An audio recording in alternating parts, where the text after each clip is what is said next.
What is going on? This is Sam from SAMOKFIT, checking in with you guys. You guys are doing well, doing terrific, and we are back with another video. So we're just gonna jump straight right into it. I'm not gonna waste your time. You see the title of the video. But first things first, one thing I want to touch up on is, yes, we are gonna talk about Liver King. But if you're not interested in Liver King, I'll put the timestamp right here. You can skip through that and you can jump into the topic of the video. So why am I talking about Liver King? So actually, I've been meaning to do a video in relating to a topic that's kind of bugging me, not bugging me a little bit. So I went to the Mark Bell podcast. Speaking of Mark Bell actually did a sit down with Liver King and had a conversation with a guy, and the guy full blown said, "Oh no, I don't do PEDs." On multiple platforms that he actually went, also he claimed that he hasn't done PED. But that's besides the point. When the Mark Bell Power Project, we were talking about PEDs or natty or not. And I gave an example of why, I kind of felt like, man, you know what? People have not really called me out for being natty or not. But in the comment section, there were a few segments that were posted. So people coming at me and saying, yes, I am not natty. Again, like I said in the podcast, I'm not bothered. Badge of honor when people actually are calling you out for not being natty, and you've been natty for your whole life. Have somebody like Liver King and to believe that person is natty. I know that's like a small, minute group of people that possibly believe the guy is natty, because a lot of people have claimed, of course, no, that's not natty. But the fact that they buy into what he's selling, the ancestral way, that's how he looked the way he looked, and people actually have people eating like a raw meat and all that stuff. The fact that people are so gullible enough to believe that, but I'm telling you on my end that no, I'm natty. I've been doing this. I have no reason. The only thing my physique late by any means, but I'm telling you, you too can achieve this by putting 15, 16, 17 years into this process. And eventually, maybe 20 years down the road, you can look back and be like, you know what? Yes, I've achieved a physique that I think is within the limitations of what I could do genetically. So the point is, yes, you're quick to believe somebody like, Liver King, most people are, and believe like, yeah, live the ancestral way. That's how I get jacked. And just neglect the small, simple things like, consistently showing up to the gym and kind of just in training and working within the limitations of what you truly can do. But I think the massive takeaway from all this video really is people are literally looking for that shortcut. People are looking for ways just to grasp hold onto something that can give them that edge, or get them jacked or get them bigger, when the answer typically is just keep doing the simple things over and over again on a consistent basis. Showing up to the gym, making sure your nutrition is right, making sure you're in the right position, the right space, aka caloric surplus. Make sure you actually are on a good training program, on a consistent training program. You're not jumping from program to program. Done over time, that's what's going to get you to where you need to get to. Not believing in some sort of absolute or some sort of fad like, oh yeah, eat some raw meat and live the ancestral way, and that's what's going to get you jacked.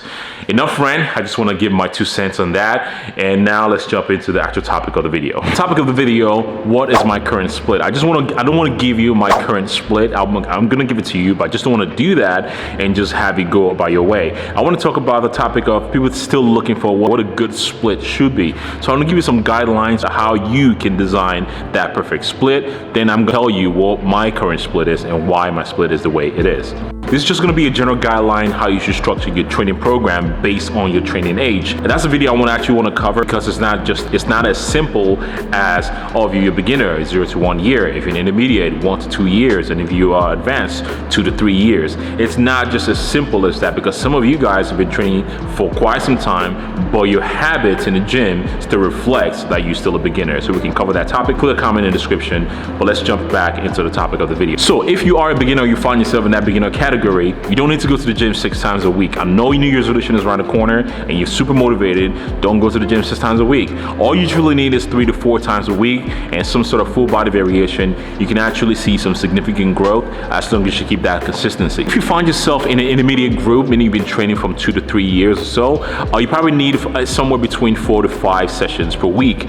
Good split could definitely be upper, lower, and the last fit day could definitely be something that you want to cater to, like a lagging body part, chest, back, or whatever that muscle group may be. Now, as far as total sets for beginner and intermediate, anywhere between 6 to 10 sets is sufficient enough. I'm talking about 6 to 10 hard set is sufficient enough for you to see significant muscle growth. And if you are on the advanced level training between 6 to 10 sessions a week, I know 10 sessions might seem strange, but there are people out there that are training AM and PM. So if you find yourself between that to 10 sessions per week, you want to do some sort of modified push-pull legs kind of split. Push-pull legs, push-pull legs. That will cover at least 6 days a week, leaving 1 day for you to actually recover. So for my advanced group, based on the literature, anywhere between 10 to 20 sets, hard set is good enough for you to actually see significant growth. So those are the general guidelines on how you can design or what kind of split you can definitely do. So now let's dive into what my current split is.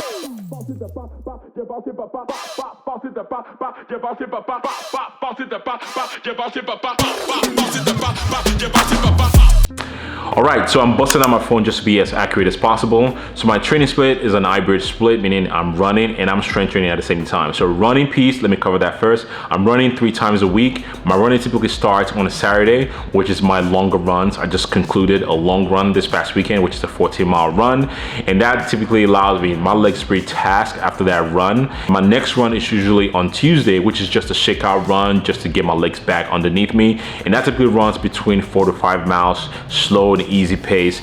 And my workout run, which is typically on a Thursday, is my tempo run, and that's typically some sort of repeat, 300-meter repeats, 400-meter repeats, whatever my coach or recommended for that week. So that is my current running training. Jump into what you guys truly care about, the training program. So like I said, the training split is going to be 6-day split, and my first training session typically starts on a Sunday, and that strength training session is typically an upper body because I just finished running the day before, and there's no way I'm going to be tackling a leg session after the next day after a long run, because my leg is still fatigued and I'm just trying to recover.